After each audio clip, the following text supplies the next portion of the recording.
이재명 대통령이 내란과 김건희, 최혜병 등 3대 특검의 특별검사를 지명했습니다.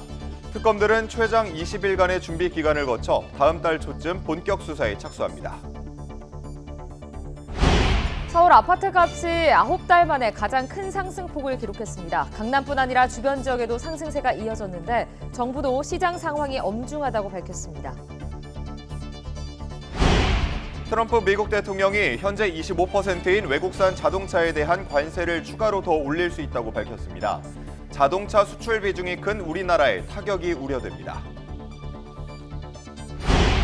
240여 명을 태운 인도 여객기가 이륙 직후 추락해 한 명을 제외한 탑승자 전원이 사망했습니다. 사고기가 주거 지역에 추락해 인명피해가 더 커졌습니다. 제주도에 올해 첫 장맛비가 내렸습니다. 오늘 밤과 내일 사이 제주와 남해안에 강한 비가 예보됐습니다. 시청자 여러분 안녕하십니까? 6월 13일 금요일 뉴스타트 1부 시작합니다. 이재명 대통령이 내란과 김건희, 최혜병 등 3대 특검의 특별검사를 지명했습니다. 국회가 후보자를 추천하자 대통령이 곧바로 특검을 지명한 건데 특검이 준비 단계부터 속도를 내는 모양새입니다. 신현준 기자의 보도입니다.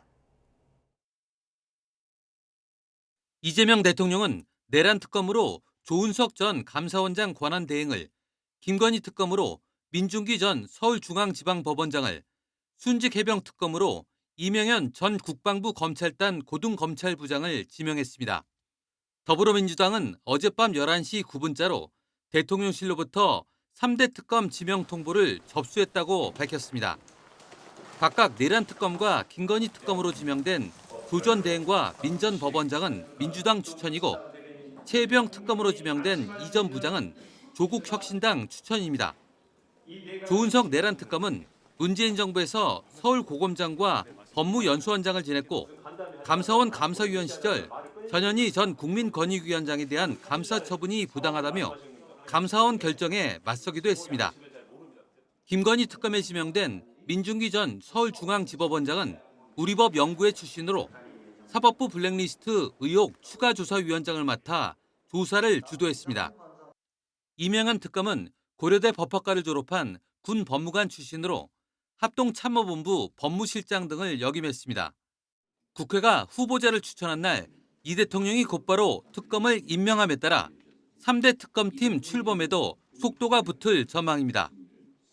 임명된 특검들은 특검보와 파견 검사를 확정하는 등 최장 20일 동안 준비 기간을 거치는데 다음 달 초에는 본격 수사에 착수할 것으로 전망됩니다.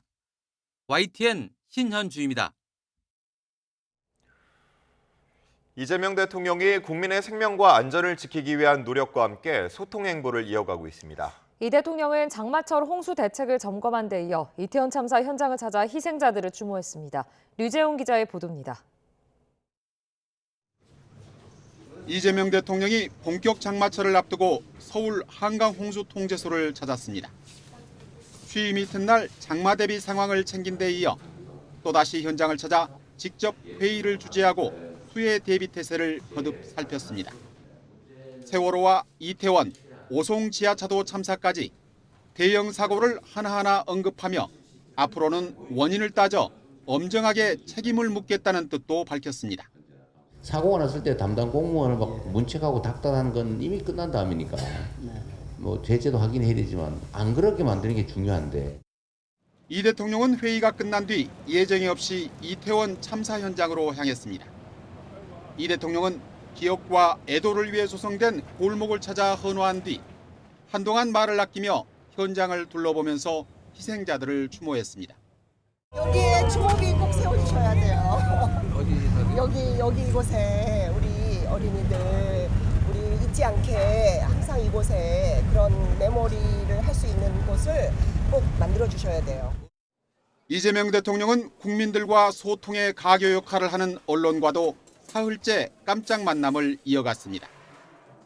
이틀 연속 구내식당 등에서 기자들을 만나 담소를 나눈 이 대통령은 이번에는 영상기자와 사진기자실을 찾아 일일이 인사를 나누고 격려한 뒤 식사를 함께했습니다. YTN 유재용입니다. 강남을 중심으로 한 서울 아파트값 상승률이 최근 9달 만에 최고치를 기록했습니다. 토지 거래 허가구역 재지정도, 대출 규제 강화도 안 먹히고 있는 건데요. 강남 주변 지역도 들썩이면서 부동산 시장 양극화가 심화하고 있습니다. 이승은 기자입니다. 이번 달 둘째 주 서울 아파트 매매 가격은 한 주 전보다 0.26% 올랐습니다.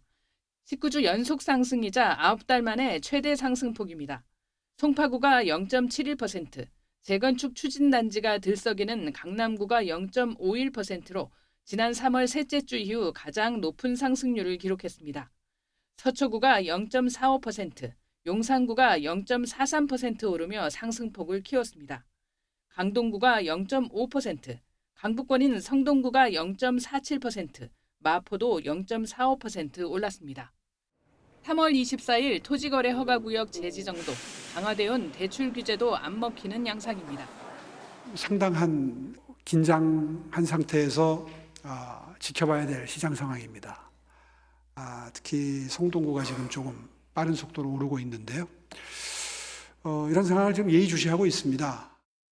똘똘한 한 채 선호 현상과 세금으로 집값 잡지 않겠다는 새 정부 공약, 다음 달부터 더 강화되는 부동산 대출 규제, 금리 인하 흐름과 공급 부족 전망이 영향을 미친 것으로 보입니다. 미분양이 쌓여있는 지방 아파트 값의 하락세 지속에도 서울과 경기도 과천, 분당의 상승세에 전국 평균 아파트 매매 가격이 0.03% 올랐습니다. 12주 만에 상승 전환입니다. 이런 양극화 현상은 지속될 것으로 보입니다. 하반기 분양시장의 공급 속도는 좀 나아지긴 하겠지만 서울 주요 지역의 아파트를 대체할 수 있는 대체 투자처가 시장에 많지는 않습니다. 또 가을의 전세 가격 상승의 움직임이나 또 금리 인하의 가능성이 열려있기 때문에 서울의 집값은 조금 더 오름세를 보일 것으로 예상됩니다. 지난달 주택담보대출도 한 달 전에 비해 5조 6천억 원 늘면서 전체 가계부채를 끌어올리고 있습니다. 이형일 기획재정부 장관 직무대행 1차관은 서울 부동산 상황이 엄중하다며 가용 정책 수단을 총망라해 대책을 검토하겠다고 밝혔습니다. YTN 이승은입니다. 이창용 한국은행 총재가 우리 경제 상황이 엄중하다며 경기 부양 정책이 시급하다고 말했습니다. 또 완화적 통화 정책을 당분간 유지하겠다는 뜻도 분명히 했는데요. 하지만 수도권 부동산 가격 상승이 우려된다며 과도한 기준금리 인하는 경계했습니다. 보도에 오인석 기자입니다. 이창용 총재는 우리 경제가 올해 1분기처럼 마이너스 성장이 발생할 확률이 10년 전보다 3배나 높아진 것으로 추정된다고 말했습니다. 늦어지는 내수 회복과 미국 보호 무역주의 강화에 따른 수출 둔화 우려로 올해 예상되는 성장률은 외환위기와 글로벌 금융위기, 코로나19 위기를 제외하고는 지난 30년간 가장 낮은 수준이라고 우려했습니다. 그러면서 현 상황에서 경기 회복을 위한 부양책이 시급한 것은 분명하다고 강조했습니다. 한국은행은 이러한 상황을 매우 엄중하게 인식하고 있으며 그만큼 경기 부양 정책이 시급해졌다고 보고 있습니다. 앞으로도 당분간 완화적 통화정책 기조를 유지할 생각입니다.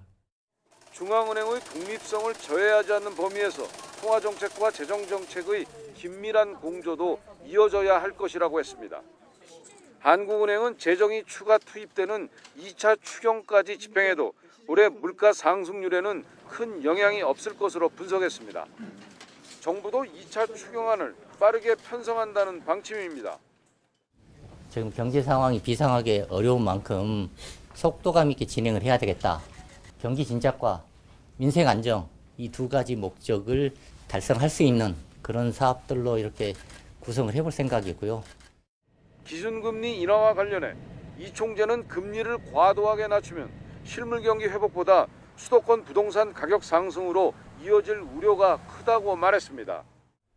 지난 3월 이후 서울 아파트 가격이 연율 기준으로 약 7% 상승하였으며 금융권의 가계대출 증가세도 확대되고 있는 점에 유의해야 할 것입니다.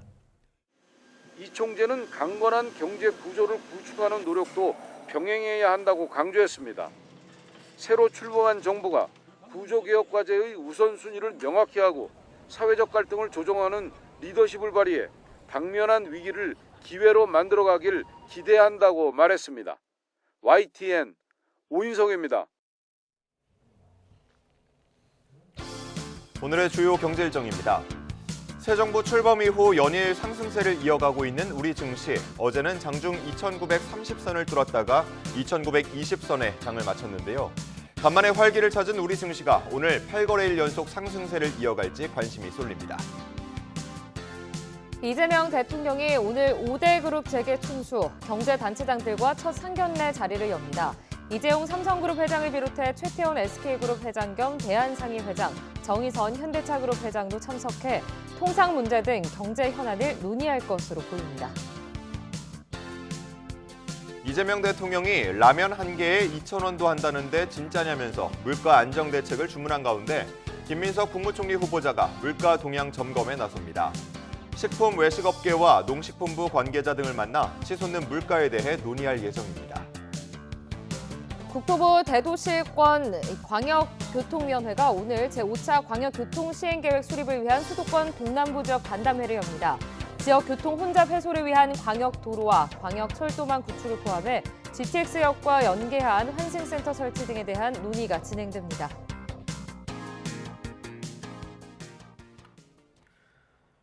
지난달 AI 반도체 분야 기술 개발과 지원을 위해 494억 원 규모의 추가 경정 예산이 편성됐는데요.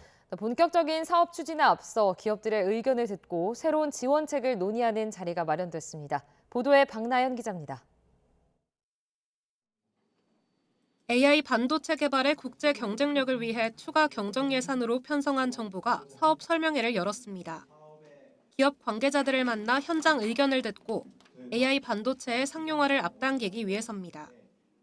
현장에는 사업 참여를 희망하는 반도체 기업과 기관 관계자들이 대거 참석해 열기를 띄웠습니다.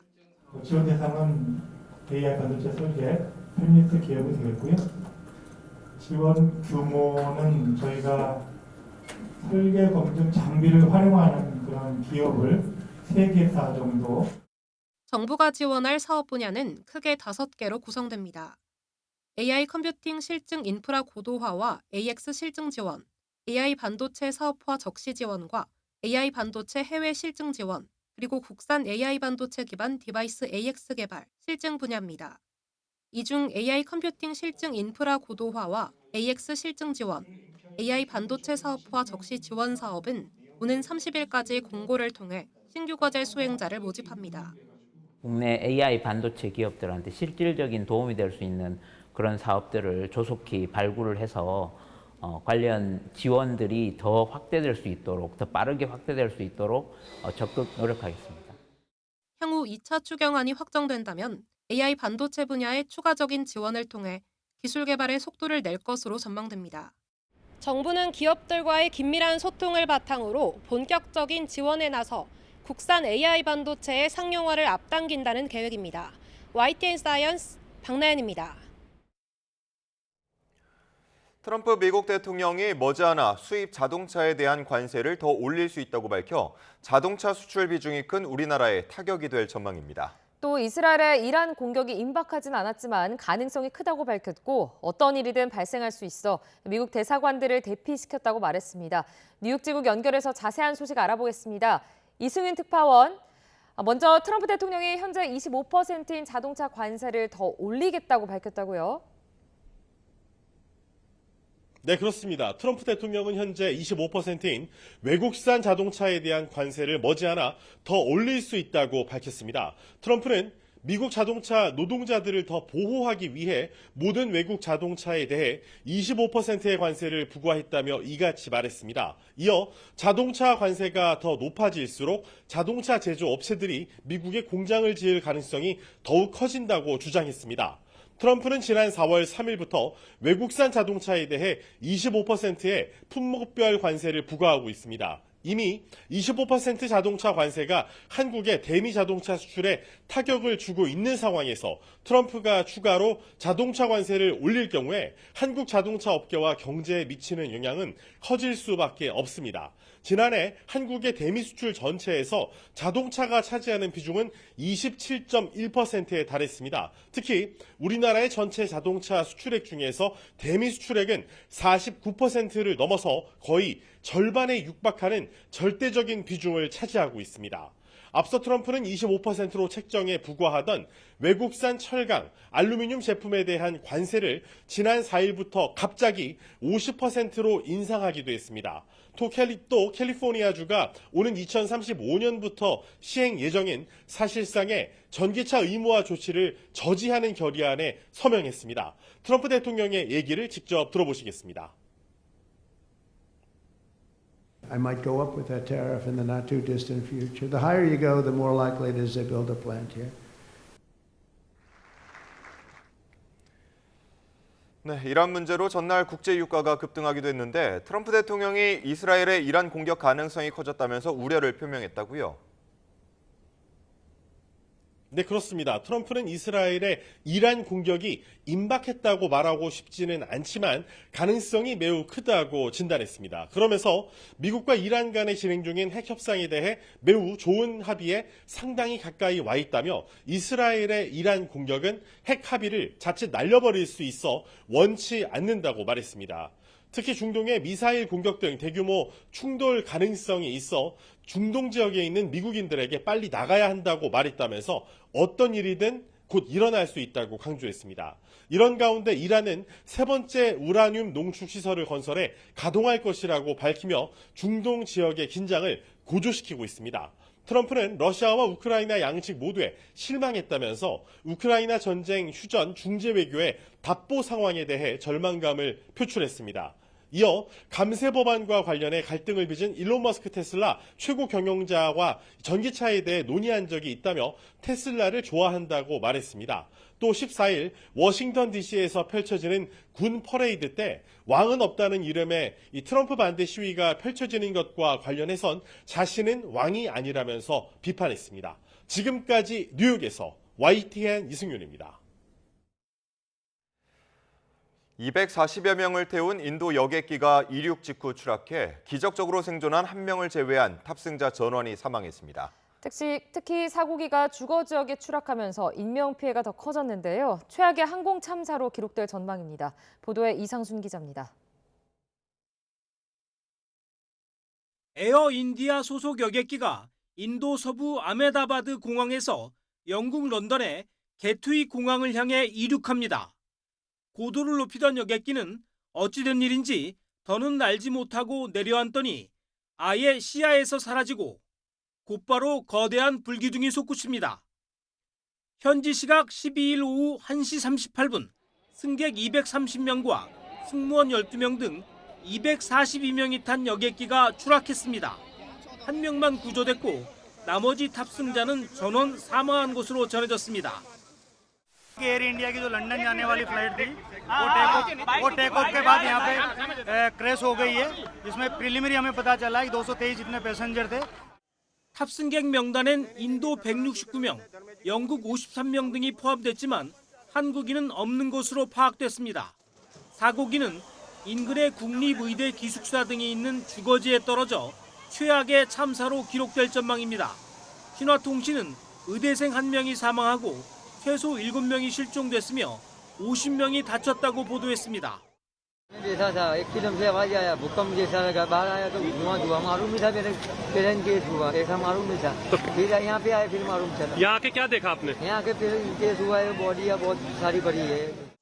인도 민간항공국은 사고기가 이륙 직후 메이데이를 보내고 곧바로 추락했다고 밝혔습니다. 현지 언론에 따르면 기적적으로 생존한 탑승객 1명은 인도계 40대 영국인 남성으로 이륙 직후 커다란 굉음을 들었다고 경찰에 진술했습니다. 사고기는 2009년 운항을 시작한 보잉 787 드림라이너 기종으로 추락 사고는 이번이 처음으로 전해졌습니다. 소속 항공사 에어 인디아에는 2014년 1월에 인도됐습니다. The investigations will take time, but anything we can do now, we are doing. We know that many people are concerned for the welfare of their loved ones. 이번 사고와 관련해 미국 국가교통안전위원회는 조사단을 인도로 파견하겠다고 밝혔고 영국 정부도 조사팀을 보낼 예정입니다. 나렌드라 모디 인도 총리는 소셜미디어에 말로 표현할 수 없을 만큼 가슴이 아프다며 피해자 지원에 최선을 다하고 있다고 말했습니다. YTN 이상순입니다. 그제 미 알래스카 연합훈련에 참가한 KF-16 전투기가 이륙 도중 사고로 조종사가 비상탈출하는 일이 발생했는데요. 경위를 조사해 보니 활주로로 갔어야 할 전투기가 유도로로 가서 이륙을 시도하다 빚어진 일로 확인됐습니다. 박홍구 기자가 취재했습니다. 사고 당일 미 알래스카 공군기지에는 KF-16 전투기 3대가 한 팀을 이뤄 이륙을 준비하고 있었습니다. 그런데 전투기가 이륙을 위해 대기하고 있던 곳은 활주로가 아닌 유도로. 유도로는 활주로로 이동할 때 이용하는 길로 활주로보다 크게 짧습니다. 1번기가 유도로에서 이륙하는 것을 본 미 공군 관제탑이 뒤이어 이륙을 시도하던 2번기에 이륙 취소 지시를 내렸습니다. 유도로를 달리던 사고 전투기 조종사는 급하게 정지 조치에 들어갔지만 전투기를 세우기에는 거리가 너무 짧았습니다. 결국 조종사 2명은 비상탈출했고 전투기는 유도로를 지나 풀밭에 멈췄습니다. 이 과정에서 전투기에 화재가 발생해 기체가 일부 파손됐습니다. 공군은 낯선 환경에서 조종사의 착오로 이 같은 일이 빚어졌다며 사과하고 유사 사고가 다시는 발생하지 않도록 하겠다고 밝혔습니다. 이번 사고가 전투기의 기계적 결함이 아닌 조종사의 착오로 드러나면서 중지됐던 연합훈련과 비행훈련은 모두 재개됐습니다. 하지만 민가 오폭 사고를 포함해 조종사 실수로 인한 사고가 잇따르면서 군 기강이 해이해졌다는 비판을 피할 수 없게 됐습니다. YTN 박홍구입니다. 제주도에 올여름 장마가 시작된 가운데 어제는 적은 양의 비가 내렸지만 오늘부터 본격적으로 많은 비가 오겠습니다. 제주와 전남, 경남, 남해안에 내리다가 차츰 내륙으로 비구름이 넓혀지고 주말인 내일 새벽에는 수도권을 포함한 전국에 비가 오겠습니다. 오늘과 내일 이틀 동안 예상 강수량은 제주의 많게는 180mm, 산지는 250mm 이상 내리겠고 남해안에는 120mm 넘는 집중호우가 쏟아지겠습니다. 고수온으로 바다 환경이 바뀌면서 양식 어민들은 고수온에 강한 아열대성 어종 양식에 나서고 있습니다. 우리 밥상에 친근한 생선 대신 아열대성 물고기가 오를 날도 머지않아 보입니다. 임형준 기자가 보도합니다. 경남 통영에서 양식장을 운영하는 김수환 씨는 지난해 8월부터 벤자리를 양식하고 있습니다. 지난해 기르던 조피볼락이 고수온으로 집단 폐사하자 고수온에 강한 아열대성 어종인 벤자리를 키워보기로 한 겁니다. 조피볼락 같은 경우에는 그때 고기가 엄청나게 죽었거든요. 근데 그때 벤자리는 아무런 상관이 없었어요. 고수온하고는 아무런 상관도 없고 사료도 잘 먹고. 지난해 경남에서만 고수온으로 조피볼락 2,070여만 마리가 폐사했습니다. 집단 폐사는 가격 상승으로 이어졌습니다. 국민횟감 조피볼락의 산지 가격은 지난해 여름 직후 2배가량 뛰었습니다. 남해바다의 수온은 점점 올라 세계 평균 수온 상승치보다 높습니다. 수산자원연구소는 벤자리 외에도 고수온에 강한 다른 품종의 양식화에 열을 올리고 있습니다. 잿방어, 흑점줄 정갱이와 같은 종들은 어미를 구해서 지금 키우고 있는 중입니다. 돌비늘백 같은 경우는 올해 처음 들여와서 지금 종자 생산을 시작했고, 또 조피볼락 같은 어종들이 고수온에 적응할 수 있도록 개량할 계획입니다. 점점 뜨거워지는 바다는 어민의 생계에 영향을 끼치는 것뿐만 아니라 우리 밥상의 모습까지 바꾸고 있습니다. YTN 임영준입니다.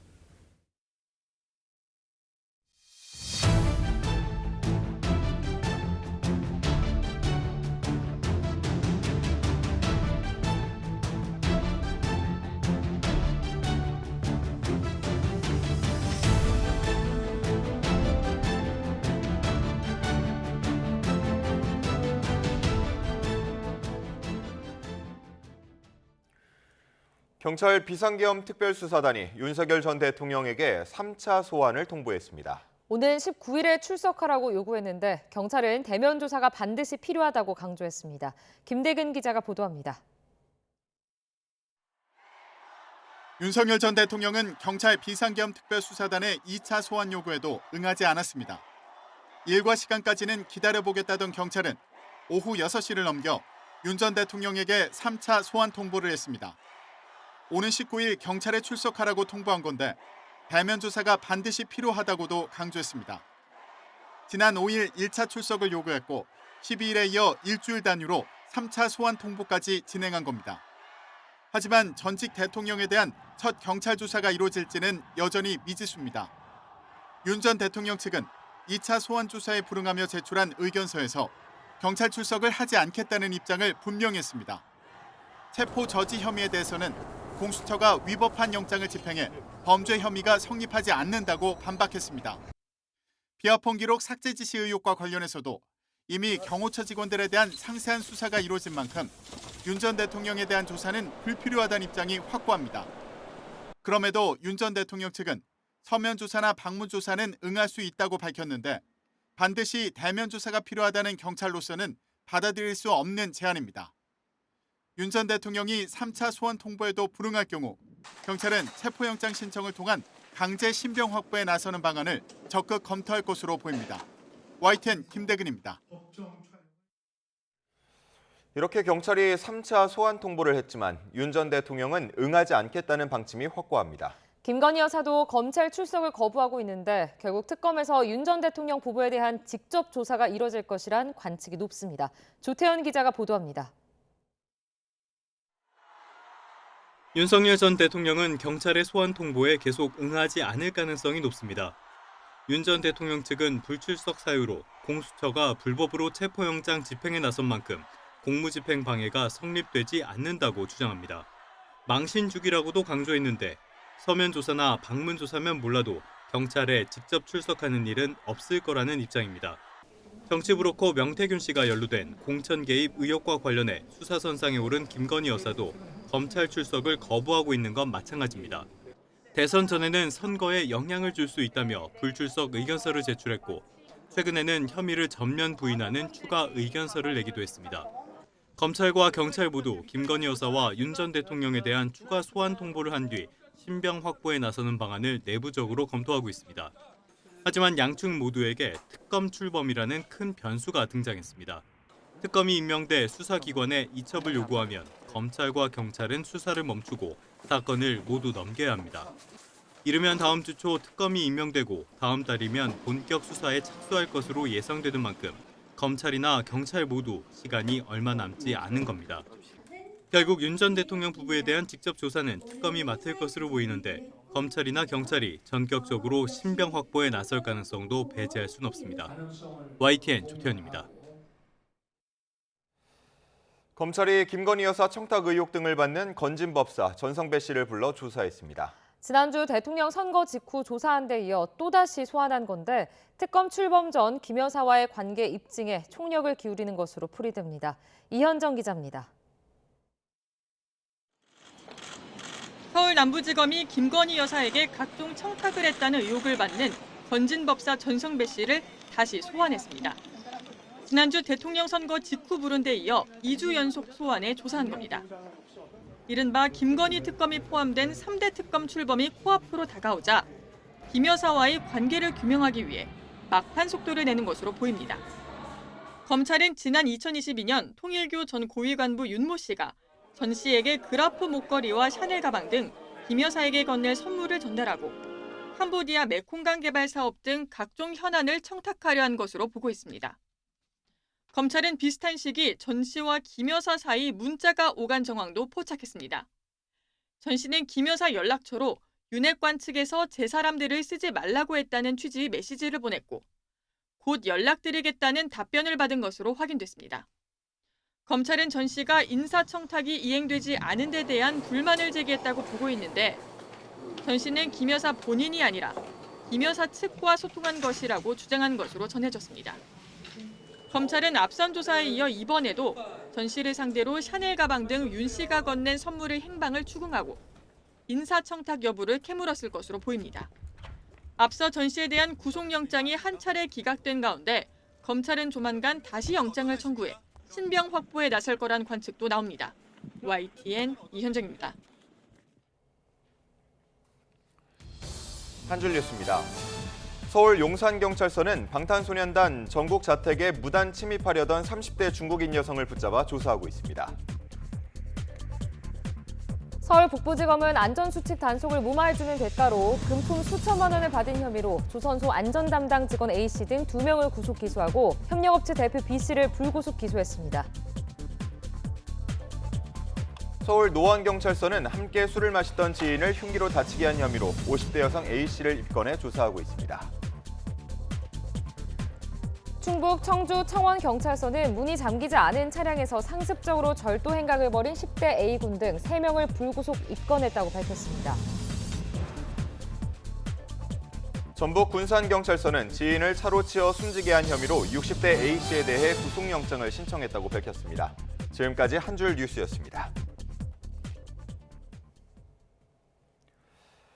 이재명 대통령 아들의 결혼식을 겨냥해 테러를 암시하는 글을 올린 50대 남성이 경찰에 붙잡혔습니다. 경찰은 협박성 게시글에 대해서는 끝까지 추적해 엄정 처벌하겠다고 강조했습니다. 김승재 기자가 보도합니다.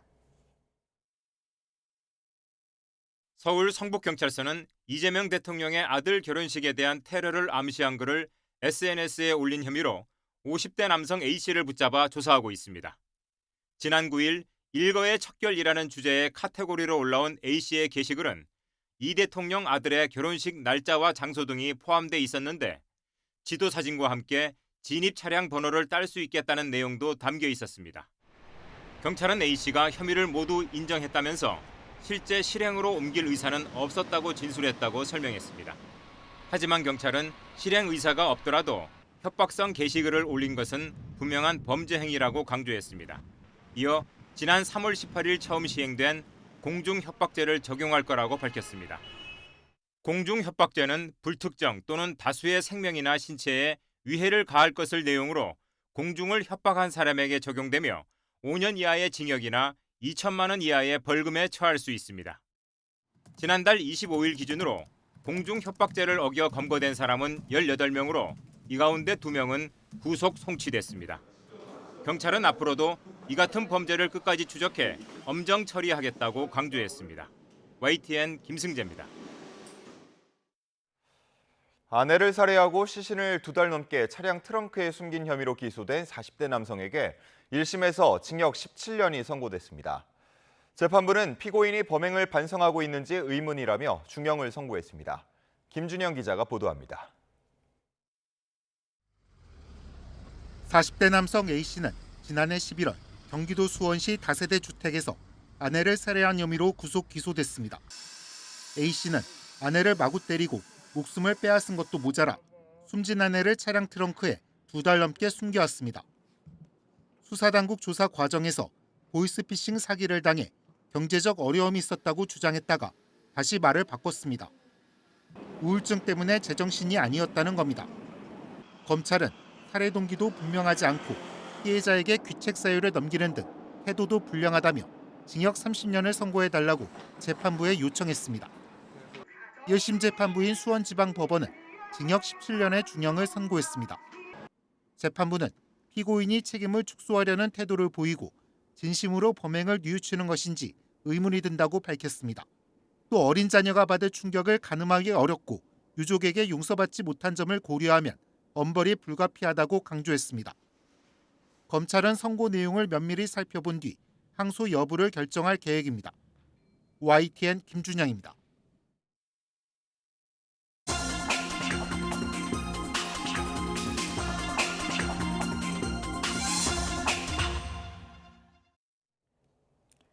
오늘의 글로벌 픽입니다. 최근 유럽에서 청소년의 흉기 사용 사건이 빈발하면서 각국이 대응책을 고심하고 있습니다. 에마뉘엘 마크롱 프랑스 대통령은 SNS가 폭력성에 영향을 미치고 있다며 15살 미만의 SNS 사용을 금지하겠다고 밝혔습니다. 런던에서 조수연 특파원이 전해드립니다. 지난 10일 프랑스 동부의 한 중학교 앞에서 14살 학생이 교육 보조원을 흉기로 찔러 살해해 충격을 안겼습니다. 같은 날 오스트리아의 한 고등학교에서는 21살 남성의 총기 난사로 10명이 사망했습니다. 최근 유럽 곳곳에서 10대와 20대의 흉기 사건이 잇따르자 에마뉘엘 마크롱 프랑스 대통령은 그 원인을 SNS에서 찾았습니다. 마크롱 대통령은 SNS가 어린이와 청소년의 폭력성에 영향을 미치면서 흉기 사용이 유행처럼 번지고 있다고 지적했습니다. 그러면서 유럽연합, EU 차원에서 움직이지 않으면 프랑스가 먼저 15살 미만의 SNS 사용을 금지할 계획이라고 밝혔습니다. Je vais vous dire, c'est simple, je nous donne quelques mois pour arriver à faire la mobilisation européenne. Sinon, je négocierai avec les Européens pour que nous, on commence à le faire en France. 또 청소년이 인터넷에서 흉기를 구매할 수 없도록 정부가 즉시 조치할 것이라고 말했습니다. 스페인과 이탈리아, 그리스, 슬로베니아에서도 미성년자의 SNS 사용 관련 규제를 강화해야 한다는 목소리가 잇따르고 있습니다. EU 집행위원회는 회원국과 부모들이 제기하는 우려를 심각하게 받아들인다면서도 전면적인 SNS 금지 조치에는 회의적인 입장을 보였습니다. It's not where we're heading to. Why? Because this is the prerogative of our member states. EU는 미성년 보호를 명시한 디지털 서비스법에 근거해 온라인 플랫폼들이 지켜야 하는 지침을 마련 중이라고 설명했습니다. 하반기 EU 순회의장국을 맡는 덴마크는 온라인상 미성년자 보호 문제를 집중 논의하는 회의를 주최하겠다고 예고했습니다. 유럽에서 청소년들의 흉기 사건이 최근 더 빈번하게 발생하면서 각국이 고민해야 하는 시급한 사회적 문제로 떠오르고 있습니다. 런던에서 YTN 조시현입니다. 도널드 트럼프 미국 대통령이 영부인 멜라니아와 함께 2기 취임 뒤 케네디 센터를 처음 방문한 자리에서 관객의 야유와 환호를 함께 받았습니다. CNN은 트럼프 대통령이 객석에 등장하자 한쪽에서는 범죄자라는 비난과 야유가, 다른 쪽에서는 USA를 연호하며 함성이 이어졌다고 전했습니다. 또 트럼프 대통령의 방문에 항의해 출연진 가운데 일부는 보이콧을 선언했으며 성소수자들도 저항의 의미로 여장 남자인 드래그 퀸 복장을 한 채 오페라 하우스에 입장하기도 했습니다. 월트 디즈니 컴퍼니와 유니버설 스튜디오를 소유한 컴캐스트가 AI 이미지 생성 업체인 미드저니를 상대로 소송을 제기했다고 블룸버그 통신이 보도했습니다. 디즈니와 컴캐스트는 미드저니가 스타워즈와 심슨 가족 등 영화와 애니메이션, TV 프로그램 캐릭터의 저작권을 침해했다며 캘리포니아 연방법원에 소송을 냈습니다. 두 회사는 저작권 침해 건당 15만 달러, 우리 돈으로 2억 400만 원 규모의 배상을 요구한 것으로 전해졌습니다. 지금까지 글로벌픽이었습니다. 올해는 청계천이 복원된 지 20년이 되는 해입니다. 청계천은 하천 복원을 넘어 주변 지역의 모습을 크게 바꿨는데요. 서울시는 이렇게 수변 공간을 중심으로 지역 주민의 삶을 바꾸는 새로운 미래를 모색하고 있습니다. 김연아 기자가 보도합니다. 지난 2005년 서울 충무로에서 용두동을 잇던 고가도로가 철거되고 도로 아래 묻혀 잊혔던 청계천이 40여 년 만에 물길을 되찾았습니다. 도심을 관통하는 5.8km의 긴 하천은 곧바로 서울의 대표 관광지이자 휴식 공간으로 자리 잡았습니다. 서울시는 올해 청계천 복원 20주년을 기념해 청계천에 직접 들어가 물의 흐름을 느끼고 즐길 수 있는 체험 행사를 마련했습니다. It's a really cool experience in Korea. We've never been doing this before, so it's very nice. 청계천은 인공하천이라 복원 당시 자연 생태계 조성이 어려울 거란 우려도 컸습니다. 하지만 이제는 2급수 이상의 깨끗한 물에서만 산다는 토종 물고기, 쉬리 등 20종의 물고기가 터전을 잡은 사실도 확인되며 자연하천처럼 생태적으로 가치 있는 하천으로 거듭났다는 평가가 나옵니다. 서울시는 이번 주 전문가, 시민들과 함께 청계천의 생태 회복과 주변 생활 변화를 평가하고 서울 곳곳의 수변 공간을 청계천처럼 시민 중심의 공간으로 만들기 위한 청사진을 논의합니다. 지천이 334km 정도 있습니다. 그런데 그게 우리 생활 인접한 곳에 있거든요. 그러니까 그냥 편안하게 출연이 있고 나와서 물가를 산책할 수 있는 공간. 그 공간이 발전시키는 게 결국 시민들의 문화를 향상하는. 서울시는 앞서 한강에서 진행하는 축제와 행사를 크게 늘리고 홍제천과 중랑천, 세곡천, 도림천 주변 등 30곳을 수변 감성 공간으로 확대 조성하기로 하는 등 하천을 중심으로 서울의 새로운 미래를 그려가고 있습니다. YTN 김현아입니다. 수원시가 직장인들의 스트레스 해소를 돕기 위해 찾아가는 마음 산책 프로그램을 운영하고 있습니다. 정신건강 전문가가 직접 기업을 방문해 심리 상담을 제공한다고 합니다. 최명신 기자가 보도합니다. 전기료 납부 상담을 받는 콜센터입니다. 최대한 신속하게 민원 처리에 나서지만 연결이 너무 늦다며 다짜고짜 화부터 내는 경우가 많습니다. 납부와 관련된 만큼 종종 폭언이나 갑질에 시달리기도 합니다. 10년 이상 일한 베테랑 직원도 상처를 받기는 마찬가지입니다. 간혹 직원의 태도를 빌미 삼아 컴플레인을 좀 제기를 하는 경우가 종종 있다 보니 더욱더 조심스럽게 응대를 하게 됩니다. 콜센터에 걸려오는 전화는 하루 8천여 건. 한 명당 매일 100건이 넘는 민원 해결에 나서지만 정작 자신의 마음 건강은 해결할 길이 없습니다. 수원시가 스트레스가 쌓인 직장인들을 위해 찾아가는 마음 산책을 도입했습니다. 정신건강 전문가가 직접 기업을 찾아 심리 상담을 진행합니다. 직장인의 경우는 시간상 또 공간적인 제약 때문에 참여를 하지 못하는 경우가 많고 센터에 대한 서비스를 이용하지 못하는 경우가 많기 때문에 그분들한테 적합하리라고 봅니다. 기업 측도 프로그램에 거는 기대가 큽니다. 스트레스를 좀 덜 받고 즐겁게 직장 생활을 마치고 퇴근하는데 이런 프로그램이 좀 도움이 되었으면 하는 바람이고요. 찾아가는 마음 산책은 오는 11월까지 이어지고 수원시 행복정신건강복지센터를 통해 신청할 수 있습니다. YTN 최명신입니다. 다음 주 개막하는 서울국제도서전 티켓이 완판되면서 예매는 물론 현장에서도 티켓을 살 수 없게 됐습니다. 다만 미취학 아동, 장애인, 국가유공자, 만 65세 이상인 관람객은 무료로 입장할 수 있습니다. 오는 18일부터 22일까지 서울 코엑스에서 열리는 이번 행사는 17개국에서 530여 개 출판사, 출판단체가 참여합니다. 올해는 주식회사 서울국제도서전이 출범해 대한출판문화협회와 함께 공동 주최하는 첫 해입니다. 근대 극작가이자 연극 이론가였던 김우진의 희곡 친필 원고 4편이 국가유산이 됩니다. 국가유산청은 어제 김우진 희곡 친필 원고를 국가등록 문화유산으로 등록 예고했습니다. 등록 예고된 희곡은 두덕이 시인의 환멸, 이영녀, 난파, 산돼지 등 1925년에서 1926년작 4편입니다. 국가유산청은 이번에 등록 예고된 4편의 원고는 1910년에서 1920년대 일본 신파급이 지배하던 시기와 결별하고 서구 근대극으로 주체적으로 수용해 식민지의 현실을 냉철히 바라보는 등 시대 정신이 반영된 작품이라며 언어사, 생활사 등 다양한 분야의 자료로서 가치가 있다고 설명했습니다. 과천시가 횡단보도 보행자 사고 예방을 위해 시범 운영한 우회전 차량 보행자 경고 시스템이 교통 법규 준수율을 평균 67% 개선시킨 것으로 나타났습니다. 이 시스템은 보행자가 횡단보도에 진입하면 인공지능 카메라가 이를 촬영해 전광판에 보행자 모습을 송출함으로써 우회전하려는 운전자에게 미리 경고하는 방식으로 작동합니다. 오늘은 전국에 비 예보가 있습니다. 현재 전남을 중심으로 비가 내리는 가운데 오전 중에는 전북과 제주도 외에 오후부터 밤 사이에는 서울 등 그 밖에 전국으로 비구름이 확대하겠는데요.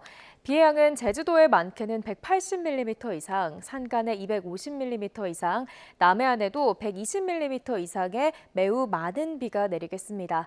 특히 이들 지역은 오늘 밤 사이 시간당 30에서 50mm의 호우가 벼락과 돌풍을 동반하며 쏟아지겠고요. 충청과 남부 내륙에도 최고 60에서 80mm의 비가 강하게 쏟아질 수 있겠습니다. 피해 없도록 각별히 유의하셔야겠습니다.